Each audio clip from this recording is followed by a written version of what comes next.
موږ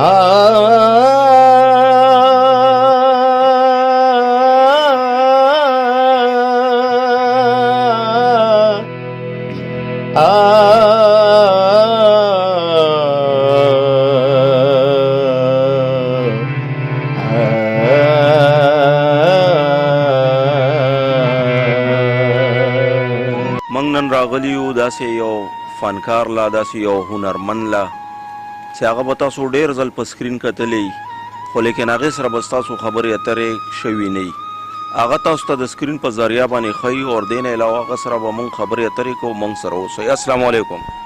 وعلیکم السلام. څنګه یې وروره؟ الحمدلله. تاسو څنګه یې؟ شکر دی جی، الله فضل دی. تاسو ټیم دی بس تېرو. شکر. احمد وګلو استاد لکه تاسو خو ډېر زیات محنت وکړلو د فن حوالې سره، اور دې باره کې را سره لغونې تفصیلي بیان را سره شریک کړي. نو بس ژوند خو یو کاروان دی، روان دی روان. هر سړي ته ګران دی ګران دی ګران. ژوند چې تر کومه ژوندی به تېری به چې هر قسم وي، ښه هم په سړي تېرېږي او بد هم په سړي تېرېږي که نه. نور رزق دی هر چا له الله رزق ورکوي. دا ښه ده چې دا رزق د الله په لاس کې دی، او دا ښه ده چې دا د انسان دا ژوند هم د الله په لاس کې دی. اوري د بنده په لاس کې نه الله خوشحالېږي. تعالی ژوند درکوي، که مثلا 10 کاله درکوي او که 20 کاله درکوي او که 15 کاله درکوي، بادشاه دی. رزق به هم درکوي او ژوند به هم درکوي. احمد ګل استاد، تاسو لکه ډېر د خاورې دپاره ډېر خدمت وکړو. ډېر. تاسو څومره وخت نه دې فیلډ سره منسلک یې، یعنې څومره ټایم وشو؟ دا زه د 14 کالو ما سکول ویلو وړوکی وم، خو غریبي و هغه وخت کې،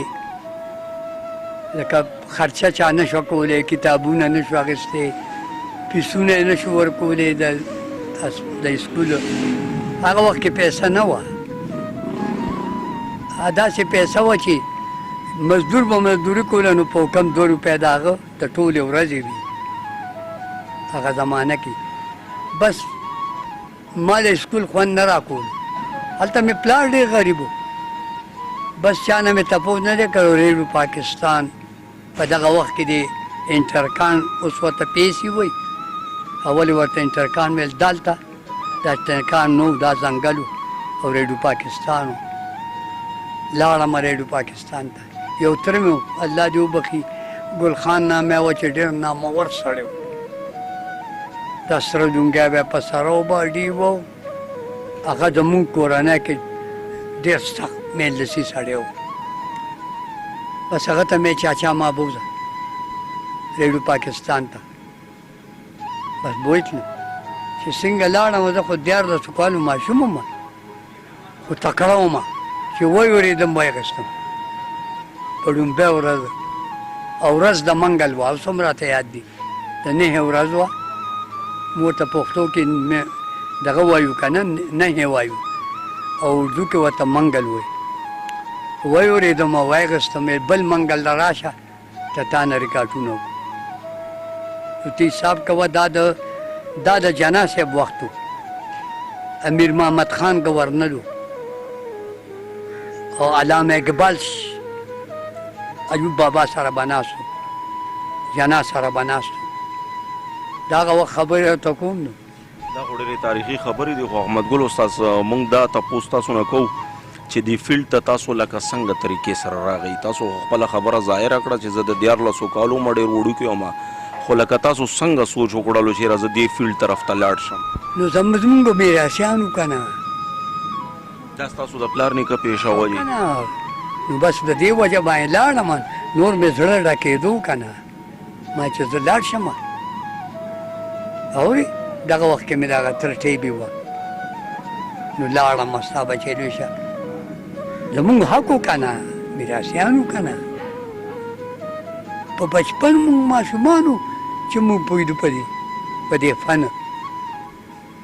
چې ویورېدم وویل به اوکې هغه ټایم باندې کلیر کړی کلیر کم او دغه ټیم د کان نامه و د بنو پوخ عمر سړی و پروډوسر و دغه وخت کې هغه کوټ پتلون کې ګرځېدو یاره چې واورېدم که نه ما چتې کم د هغې کې واخیستم داسې ماشوم هم که نه زه لکه دا ماشوم چې ناست دی بلې نه هیله لاړم خدای شته چې ما شپږ ریکارډ وکړ په بلې نه او خیال محمد راغو هغه درې وکړه هم ماشوم بس هغه نه چې زه شروع یم نو شروع یم نو لا شروع یم اسې احمد ګل اوس څومره وخت به کېږي څومره کاله به کېږي چې ته دې فیلډ کې لګیا یې زما 80 سال عمر دی 85 سال نه تیر وباسه 20 سال نه تیر وباسه 20 سال نه تیر وباسه 7 7 او 60 ماغه 67 سال مې وشو 67 سال د خدمت وکړلو مخکې مې شوی وه د عمران خان وخت کې بیا د هغې نه بعد بیا په دویم ځل میلو شو اوري او اوس بند نه بس هغو غریب الله دې وله صحت ورکړي الله دې روح کړي پالج والی دی ولا خپوی ولا د ولې ما د بچپن یار دی ما هغه سره لوبې کړي دي په بچپن د هغې هم په ډبګرای کې بله خانه و زمونږ هم بله خانه و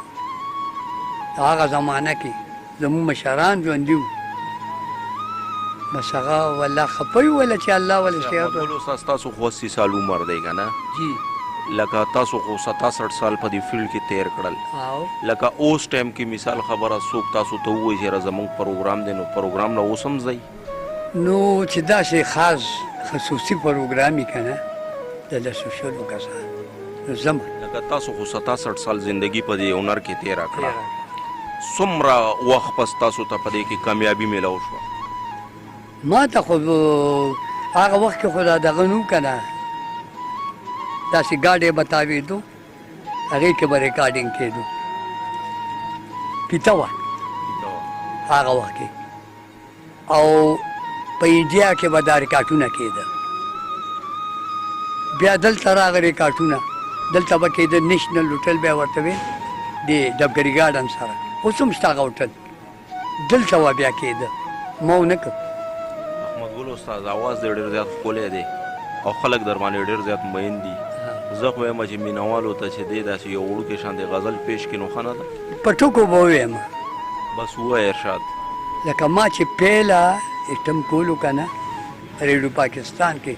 چې زه ووتم کله دی د کلي نو ما پیله دا ویل په نیمه شپه کلي اوازونه توره بلبله ناخا ده خوږه شنه د بیلکو زمانه دا زما پیله ایټم و په دې فیلډ کې 67 سال زندگی کې تاسو داسې کم یو غزل چې هغه ستا د خولې اواز یعنی مطلب د دې زما خو یو شي کې کمی نشته که نه او که نه دا شاعري به ستاسو خپله وه نه تا او بل به راکوله زیاتر شاعري چا درکوله ما له هر یو شاعر راکړی خو زما ایټم ضایع نه دی تللی بیا د دې نه زه روان شم چې نه مې دلبري نه دلداري وکړه زیاته شاعري ستا د چا د خوښه وه د هر چا مې خوښه وه خو ما به چاڼ کولو ما له به چې یو سړي لس غزله راکړه که نه نو ما به پکې 2 انتخاب کړ نور به مې واپس ورکړو یا به مې پکې یو انتخاب کړ نور به مې واپس ورکړو ولې چې ما به هغه د نوو شاعرانو په کلام کې داسې کلام خوښ کړو چې تا به ویل دا چېرته پخوانی شاعر و هغه یې ډېر مړه دي ډېر شاعران پکې مړه دي او دا اوسني شاعران چې دي دې باره کې راته لږ ووایه نو بس دا به زه څه ووایم پتاسه یم پتاسه او نو بس دا خو زه ځکه نه وایم چې بس نن څنګه چې شاعر بدل شو که نه نو داسې ورسره مخلوق هم بدل شو نو ځکه څه نشم ویلی چې زما اول زما بچي دي او زما نسي دي نو خو اوسنۍ زمانه ده که نو هغوی به هم دا خوښوي د افساني ما چې ویلي دي که نه زما مشهور غزل ما ډېرې غزلې ویلي خو زما داسې غزلې دي نه مې دلبري نه دلداري وکړه هسې مې د ژوند سره خواري وکړه زه خلکو په دې بیا پېژندلی یم دې نه وروسته ما داسې کلامونه ویلي دي چې مړه هغه د دینم د خلکو حق دی خو مشهور شوی د دینه دا ما په پی ټي وي وویلو دغه وخت کې ګورنر چې و نو دا فضل حق و دا فضل حق گورنر ولا څومره خبره تاسو کوئ یاره درته یم چې که خدای مې نه خطا کوي نو 50 سال خو به یې کېږي احمد ګل استاد ډېر زاړه زاړه ریکارډونه دي ساتلي دي نو زاړه مې ځکه ساتلي دي چې مونږ هم زاړه یو نو اوس ما ته وګوره زوړ دی احمد ګل استاد ستاسو نشان چې دی که نه ستاسو نښه چې دا هغه کراکول دی دا کراکول ته د وخت د سره چې لګې دا زما د بچپن نه دی چې څه ټایم ماشوم وې حواله کوم کچه خولاله کوم لکه واده مې کړی و خو چې دې پیټ ته ووتم خو بس بیا دغه وخت کې ما ګیره برید خو نه و که نه زیاتر خلک خو تا په کراکول پیژني او که کراکول وانه چې نو بیا به دې زه هم څوک هم نه پیژني نه ځینې سړی مې پیژني د خبرو نه زما خبرې هم خلک پیژني خو دا کراکول زما پہچان دی پہچان مې دی احمد ګل استاد ټایم خو ناوخته دی ګپ مزه کوي خو د مینهوالو ته د سکرین په ذریعه سم میسیج ورکول غواړې بس دا میسیج ورکوو که مسافر دی او که د وطن دی او که د لارې کوڅې دی او که د کلي دی او که د هر ځای دی او موږ پې ګران یو حقیقت درته یم نو موږ ورته دا وایو بس نور څه ورته چې الله دې تاسو آباد او ښاد لري خدای هم د خلکو د لاسه دې مقام ته رسېدلی او د دې دعاګانو د دې د مشرانو اول ته وویل چې د ما پلار باندې ته ډېر ګران یې نو د دې مشرانو په دعا سره موږ دې ځای ته رسېدلي یو نو موږ د دې خپلو پښتنو شکریه ادا کوو او دا ورته وایو چې ښه زندګي تېره کوئ نو ښه وئ جنګ جګړې دا مه کوئ او زموږ د طرفه سلامونه او دعاګانې